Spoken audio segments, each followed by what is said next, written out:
ലോക ചരിത്രത്തിൽ ഇതാദ്യമായി ഈശ്വര ശക്തികൾക്ക് ജീവചൈതന്യം കൊടുക്കുന്ന ഏക സ്ഥലം. ഇതൊരു ചരിത്രത്തിലും രേഖപ്പെടുത്തിയിട്ടില്ല. ഇതിനു മുൻപ് കേട്ട് കേൾവി പോലുമില്ല. കലിയുഗ അവതാരത്തിന്റെ ലക്ഷ്യം തന്നെ ഈശ്വര ശക്തികൾക്ക് പുനർചൈതന്യം കൊടുക്കുക എന്നതാണ്. ഇതിലൂടെ മനുഷ്യർക്കും എല്ലാ ജീവജാലങ്ങൾക്കും എല്ലാത്തിനും. ഇത് പരമമായ സത്യമാണ്. അനുഭവത്തിൽ മാത്രം വിശ്വസിച്ചാൽ മതി. ഇതാ മഹാ അത്ഭുതങ്ങൾ ഭാരതിയമ്മയിലൂടെ എത്തുന്നു.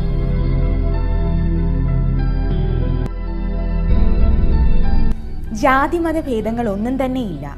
ആർക്കാണോ ഈ മഹാഭാഗ്യം ഏറ്റുവാങ്ങാൻ വിധിയുള്ളവർ അവർ വരട്ടെ. അനുഭവത്തിലൂടെ അവനവന്റെ മനസ്സിലെ കറകൾ ഇല്ലാതാക്കി ഭഗവാനിൽ അർപ്പിച്ച് ഈ മഹാഭാഗ്യം ഏറ്റുവാങ്ങുക. ഈ സത്യം അനുഭവിച്ചറിയുക.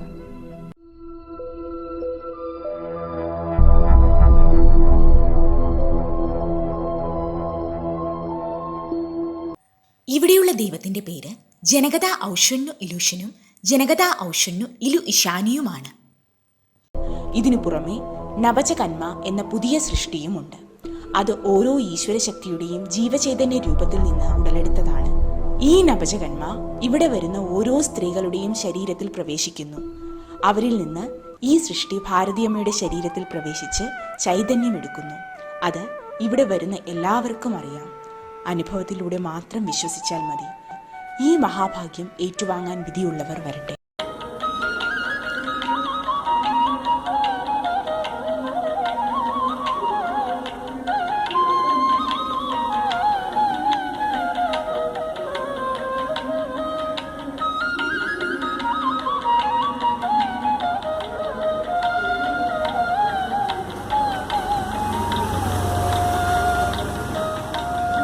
എൻ്റെ പേര് സുശീല എന്നാണ്. മഞ്ചൂന്ന് വിളിക്കും. എൻ്റെ സ്ഥലം വെള്ളയാണി, ഊക്കോട് വെള്ളംകോടാണ് എൻ്റെ സ്ഥലം. എനിക്ക് ഇവിടെ നിന്നൊരു നോട്ടീസ് കിട്ടി. ഞാനൊരു ആഗ്രഹം പറഞ്ഞു, ഒരു മാസത്തിനകം എനിക്ക് അത് ആക്കി തരണം എന്ന് വെച്ചാൽ ഈ ജന്മം എനിക്കത് നടക്കൂല എന്ന് ഞാൻ വിചാരിച്ചൊരു കാര്യമാണ് ഞാൻ ആഗ്രഹിച്ചത്. അത് എനിക്ക് ഒരു മാസത്തിനകം എനിക്കത് നടത്തി തന്നെ എന്നാൽ ഞാൻ അമ്മയുടെ അടുത്ത് ഞാൻ വന്നിരിക്കും, കൽക്കി മഹാദേവനെ വന്ന് കാണും എന്ന് ഞാൻ ശപഥം ചെയ്തിരുന്നു.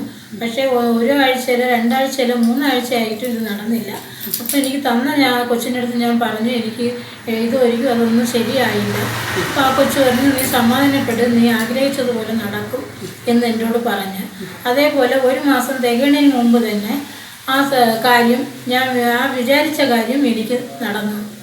ആ കാര്യം നടക്കുകയും ചെയ്ത് എനിക്ക് പിന്നെ വരാനായിട്ട് ബുദ്ധിമുട്ടായി. വരാൻ പറ്റിയില്ല. ഇതിൻ്റെ ഇപ്പോഴത്തെ അസുഖത്തിൻ്റെ ഇത് വെച്ച് എനിക്ക് വരാൻ പറ്റാത്ത ബുദ്ധിമുട്ടായിരുന്നു. അങ്ങനെ ഇരുന്നപ്പോൾ എനിക്ക് എൻ്റെ കാല് ഭയങ്കരമായിട്ട് വേദന വന്ന് കാലിൽ നിറച്ച് നീരായി. നീര് കൊണ്ട് എനിക്ക് പോകാൻ പറ്റാത്ത അവസ്ഥയായി. അപ്പം ഞാൻ ഹോസ്പിറ്റലിൽ പോയി ഇഷ്ടംപോലെ ഗുളികയെല്ലാം 2 മാസത്തോളം ഗുളികയെല്ലാം കഴിച്ചിട്ടൊന്നും എനിക്ക് വേദനയും മാറിയില്ല, നീര് മാറിയില്ല. നീരെന്ന് വെച്ചാൽ കാല് നല്ല മന്ത് പോലത്തെ നീരായിരുന്നു. അപ്പോൾ ഈ നീര് കൊണ്ട് എനിക്ക് ഭയങ്കര ബുദ്ധിമുട്ടുമായിരുന്നു. ഞാൻ കൊണ്ട് കാണിക്കുമ്പോഴെല്ലാം അവർ ലീവ് തന്ന് ഗുളിക കഴിച്ചാൽ മതി എന്ന് പറഞ്ഞ് മാറ്റി. അങ്ങനെ എനിക്ക് സഹിക്കാൻ പറ്റാതെ ഞാൻ ജോലിസ്ഥലത്ത് നിന്നപ്പോൾ തന്നെ ആ കൊച്ച് ഈ പറഞ്ഞ കുട്ടി തന്നെ എൻ്റെ കൂട്ടത്തുണ്ടായിരുന്നു. അപ്പോൾ ആ കുട്ടി എന്നെ പറഞ്ഞു, നീ അമ്മയുടെ അടുത്ത് പോകാമെന്ന് പറഞ്ഞിട്ട് നീ അമ്മയുടെ അടുത്ത് പോയിരുന്നു. നീ പറഞ്ഞ കാര്യം നിനക്ക് സാധിച്ചിട്ട് നീ പോയില്ല. നീ ഒരു കാര്യം അമ്മയെ പോയി കാണ്, ഭഗവാനെ പോയി കണ്ടാൽ നിനക്കെല്ലാം മാറുമെന്ന് പറഞ്ഞു. എന്ന് വെച്ചാൽ അത്രയ്ക്ക് എനിക്ക് സഹിക്കാൻ പറ്റാത്ത അവസ്ഥയായിരുന്നു. അവരെല്ലാം കൂടിയാണ് എനിക്ക് ആ ജോലി വരെ ചെയ്തു തന്നത്. അത്രയ്ക്ക് എനിക്ക് പറ്റാത്ത അവസ്ഥയായിരുന്നു.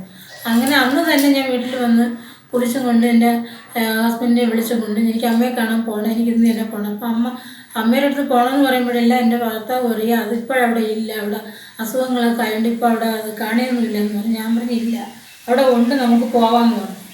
അങ്ങനെ ഞങ്ങൾ 2 പേരും കൂടി ഇവിടെ വന്ന് അമ്മയെ കണ്ട് ഞാൻ കാര്യമില്ല ഞാൻ പറഞ്ഞ. അമ്മ പറഞ്ഞ് മാറുമെന്ന് പറഞ്ഞ്. എന്നിട്ടും എനിക്ക് വിശ്വാസം വന്നില്ല. ഞാൻ അമ്മയുടെ അടുത്ത് കാല് കാണിച്ച് ഞാൻ കരഞ്ഞു, ഒരുപാട് കരഞ്ഞു. എന്നുവെച്ചാൽ അത്രയ്ക്ക് എനിക്ക് സഹിക്കാൻ പറ്റാത്ത വേദനയായിരുന്നു. എനിക്ക് പടിയിൽ നിന്ന് ഇറങ്ങാനോ 1 ഇഞ്ച് നടക്കാനോ പറ്റാത്ത ഒരവസ്ഥയായിരുന്നു. ആട്ടയിൽ കയറാൻ പോലും എനിക്ക് പറ്റാത്ത അവസ്ഥയായിരുന്നു. അമ്മ പറഞ്ഞ് എല്ലാം മാറും, ധൈര്യമായിട്ട് പോകാൻ പറഞ്ഞു. അങ്ങനെ ഞാൻ പോയി. അതിനുശേഷം ഞാൻ ഒരു മരുന്നോ ഒന്നും ഞാൻ കഴിച്ചില്ല. എനിക്ക് അമ്മ എന്നോട് ഇത് പൂജ ചെയ്യാൻ പറഞ്ഞ്. എന്നിട്ട് ഞാൻ അപ്പോഴും പൂജ ചെയ്തില്ലായിരുന്നു. പിന്നീട് ഞാൻ പൂജയ്ക്ക് വേണ്ടി ഞാൻ പൈസ വെച്ച് അങ്ങനെ ശേഷം കരിക്ക് കുടിക്കാൻ പറഞ്ഞ് 8 കരിക്കോളം ഞാൻ കുടിച്ച്. 8 കരിക്ക് കുടിച്ച് തീരണതിന് മുമ്പ് തന്നെ എൻ്റെ കാലിലെ നീര് കംപ്ലീറ്റ് മാറിയായിരുന്നു. വേദന ഉണ്ട് എങ്കിലും നീരിപ്പോൾ ഇല്ല. എനിക്ക് ജോലിക്ക് പോകാനും സാധിക്കുന്നുണ്ട്. ഞാൻ ഇപ്പോൾ ജോലിക്ക് എല്ലാ ദിവസവും പോകുന്നുണ്ട്. ബുദ്ധിമുട്ടെല്ലാം മാറി. വേദന മാറും എന്നാണ് പറഞ്ഞത്. അപ്പോൾ എനിക്ക് രോഗമുണ്ട്. രോഗം ഞാൻ ഇതുവരെയും തീർത്തില്ല. ആ രോഗവും തീർത്ത് എല്ലാ ഇതും തീർക്കുമ്പോൾ എൻ്റെ എല്ലാ കംപ്ലീറ്റ് രോഗം മാറുമെന്നാണ് അമ്മ പറഞ്ഞത്. എനിക്ക് വിശ്വാസമുണ്ട്. ഇനി ഞാൻ ഒരു ഗുളികയോ ഒരു ഹോസ്പിറ്റലോ ഒന്നും ഞാൻ പോകത്തില്ല. ഞാൻ എൻ്റെ അമ്മയുടെ അടുത്തല്ലാതെ എൻ്റെ ഭഗവാന്റെ അടുത്തല്ലാതെ എൻ്റെ അസുഖത്തിനെ കുറിച്ച് ഞാൻ പറയില്ല. ഭഗവാന്റെ അടുത്ത് മാത്രമേ ഞാൻ പറയുള്ളൂ. എന്ത് ബുദ്ധിമുട്ടുണ്ടെങ്കിലും എനിക്ക് എൻ്റെ ഭഗവാൻ തീർത്തുമെന്ന് തരുമെന്നുള്ള എനിക്ക് പൂർണ്ണ വിശ്വാസം എനിക്കുണ്ട്. എനിക്ക് ഇതിൽ നിന്ന് ഒരിക്കലും ഞാൻ ഇനി പിന്മാറില്ല. ആരായിരുന്നാലും ഇതിലോട്ട് വന്നു കഴിഞ്ഞാൽ അവരുടെ എല്ലാ അസുഖവും അവരുടെ വീട്ടിലെ പ്രശ്നങ്ങളും എല്ലാം മാറും. എൻ്റെ വീട്ടിലും ഏകദേശം എൻ്റെ വീട്ടിലെ പ്രശ്നമായിട്ട് എനിക്ക് അങ്ങനെയില്ല. പക്ഷേ എൻ്റെ കുടുംബത്തിൽ പ്രശ്നങ്ങളുണ്ട്. അതെല്ലാം ഓരോന്നോരോന്നായിട്ട് മാറിക്കൊണ്ടിരിക്കുകയാണ്. തീർത്ത് തരും അമ്മ. എനിക്ക് തീർത്ത് തരുമെന്ന് എനിക്ക് പൂർണ്ണ വിശ്വാസമുണ്ട്. തീരും എന്നുള്ള വിശ്വാസം എനിക്കുണ്ട്. ലോകത്തോട് എനിക്ക് വിളിച്ച് പറയണമെന്ന് ആഗ്രഹമുണ്ട്. എല്ലാവരും ഇതിലോട്ട് വരണമെന്നും എനിക്ക് ആഗ്രഹമുണ്ട്. അതുകൊണ്ട് എല്ലാവരും ഈ ഭഗവാനെ കാണാൻ ഇവിടെ വരണം. ലോക സമസ്ത സുഖിനോ ഭവന്തു. ലോകാ സമസ്ത സുഖിനോ ഭവന്തു.